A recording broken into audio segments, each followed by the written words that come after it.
भगवान श्री कृष्ण जी के अनन्य भक्तों को अनंत सादर प्रणाम।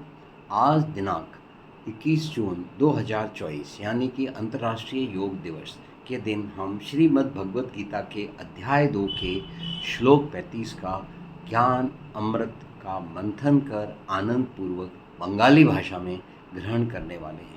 यहाँ आज योग का एक विशेष शब्द है जिसका अत्यंत महत्व है और हम आपको जानकर खुशी होगी कि योग के प्रतिपादक भगवान श्री कृष्ण जी स्वयं हैं और उनने योग शब्द का जितना इस्तेमाल अपनी अर्जुन को 700 श्लोकों में समझाने में किया है वैसा कहीं और किसी भी भारतीय शास्त्र या इतिहास या भारतीय रामायण या हनुमान चालीसा संपूर्ण हनुमान में संपूर्ण रामायण में कहीं पर भी इतनी अधिक बार किसी भी धार्मिक ग्रंथ में नहीं हुआ है।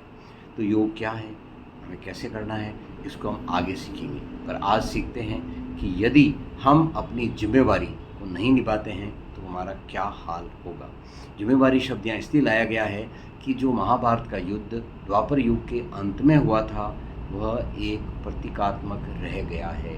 उसका वास्तविक अर्थ है हमारी अपना शरीर और उसमें विराजमान हमारा मन, बुद्धि, आत्मा, शरीर और अर्ध जागृत मन, इनके बीच में तालमेल बैठाना और अपनी जिम्मेवारी को अच्छे से अच्छे निभाना। जिम्मेवारी क्या है? जिम्मेवारी वह है जो आपके सिवाय और कोई नहीं कर सकता। आपका मतलब क्या है? वह शरीर।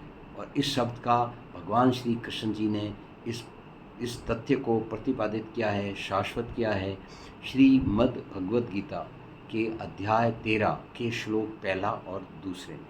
तो इनसे अपने को स्पष्ट है कि हमारी जिम्मेवारी केवल हमारा शरीर है और उसके अंदर जो दोष उत्पन्न हो रहे हैं वो है हमारे दुश्मन, जैसा कि अर्जुन के दुश्मन महाभारत के युद्ध में खड़े थे और उनसे अपने शरीर को मुक्त करवाना ही हमारी सबसे बड़ी जिम्मेवारी है। तो आइए इसी बात को हम अब भगवान श्री कृष्ण जी के नाम जप यज्ञ के साथ शुरू करके और आनंद पूर्वक ग्रहण करें। ओम नमो भगवते वासुदेवाय नमः। भयाद्रणादुपरतं मंस्यन्ते त्वां महारथा येषां च त्वं बहुमतो भूत्वा यास्यसि लाघवम्। भयात् रणात् उपरतं मनसन्त्ये त्वां महारथाः येषां च त्वं बहुमतः भूत्वा यास्यसि लाघवम्। बात बड़ी स्पष्ट है कि युद्ध का ध्येय है अपनी जिम्मेदारी को सही करने से, सही तरीके से, सही समय पर, सही मात्रा में, सही गुणवत्ता के साथ, सही ध्येय पर और सही प्रक्रिया के अनुसार करने में जो भी बाधाएं हैं वो हमारी दुश्मन है और उनसे हमें अपने शरीर और उसके अंदर के मन, बुद्धि, आत्मा और अवचेतन मन को मुक्त करवाना है, जिससे वह हमारी ईश्वर के प्रति जिम्मेवारी को पूर्णतः से आसानी से निभा सकें। आइए हम इसी बात को बांग्ला भाषा में सीखते हैं। বাংলা। সমস্ত মহারথীরা মনে করবেন যে তুমি ভয় পেয়ে যুদ্ধক্ষেত্র পরিত্যাগ করেছ এবং তুমি যাদের কাছে সম্মানিত ছিলে তারাই তোমাকে तुच्छ ताच्छिल्य ज्ञान करबे। अर्थात हे अर्जुन, आज के अर्जुन हम और आप सब हैं।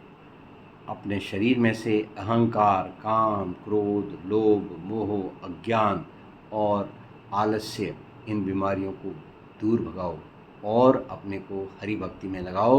और इसीलिए हम बांग्ला भाषा में एक बार फिर तत्भाव से हम सीखते हैं। মনে করবেন যে তুমি ভয় পেয়ে যুদ্ধক্ষেত্র পরিত্যাগ করেছ এবং তুমি যাদের কাছে সম্মানিত ছিলে তারাই তোমাকে তুচ্ছ তাচ্ছিল্য জ্ঞান করবে। जिनके द्वारा आप सम्मानित हैं वो आपको तुच्छ मानने लग जाए, यह घटना कब घटती है? भगवान श्री कृष्ण जी का नियम है, ये घटना जब घटती है जब हम अपनी जिम्मेवारी को नहीं निभाते हैं और उससे दूर भागते हैं। तो इस प्रकार जो व्यक्ति अपनी जिम्मेवारी से दूर भागता है, वो कितना भी सम्मानित क्यों न रहा हो, वह तुच्छता का शिकार हो जाता है। आइए हम इसी बात को श्रीमद् भगवद गीता में बांग्ला भाषा में फिर से समझें। বাংলা। সমস্ত মহারথীরা মনে করবেন যে তুমি ভয় পেয়ে যুদ্ধক্ষেত্র পরিত্যাগ করেছ এবং তুমি যাদের কাছে সম্মানিত ছিলে তারাই তোমাকে তুচ্ছ তাচ্ছিল্য জ্ঞান করবে। और अब हम पूर्णाहुति देते हैं ओम के साथ। ॐ